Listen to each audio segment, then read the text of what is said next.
Hi guys, one more lesson from Oman. So this lesson is about what we think we are able to say in English and what we think the ability of other people is.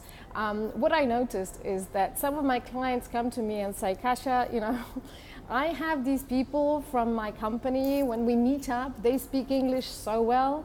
And, I stand next to them and I just feel very, very intimidated and very, really not out of place.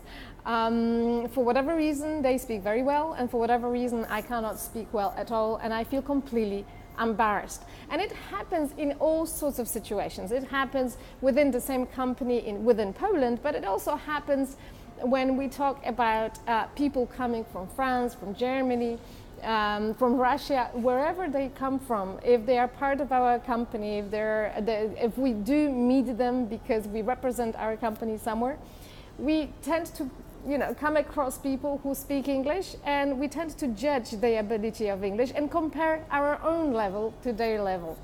And it's quite funny because I meet my clients who say that they cannot speak English in comparison to somebody else who they believe speak very good English, and then I find out it's completely not the case. The example here is my client who kept on telling me how intimidated she felt by this French representative of a company who seemed to speak very, very good English.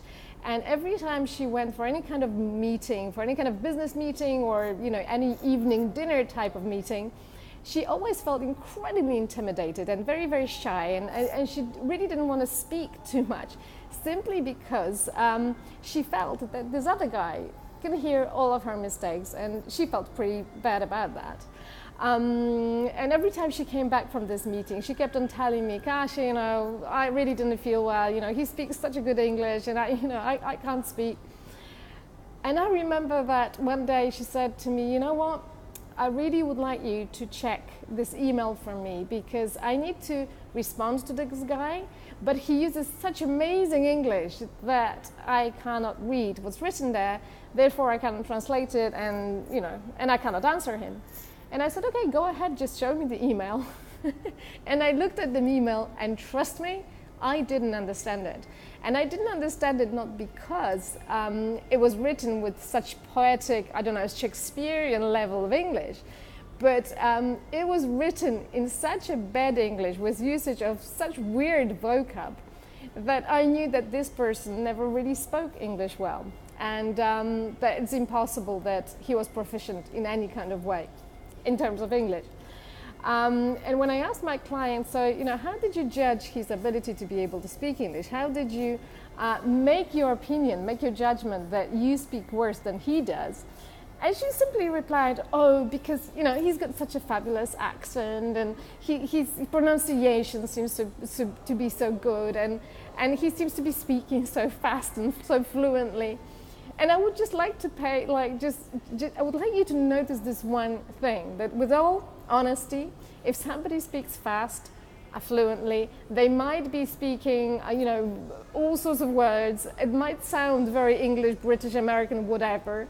It doesn't mean that they speak very good English. And because they might be learning as well, they just might have that kind of manner of speaking. And it might be the case that you actually speak much better English than they do, but you feel intimidated by the speed of what they're saying.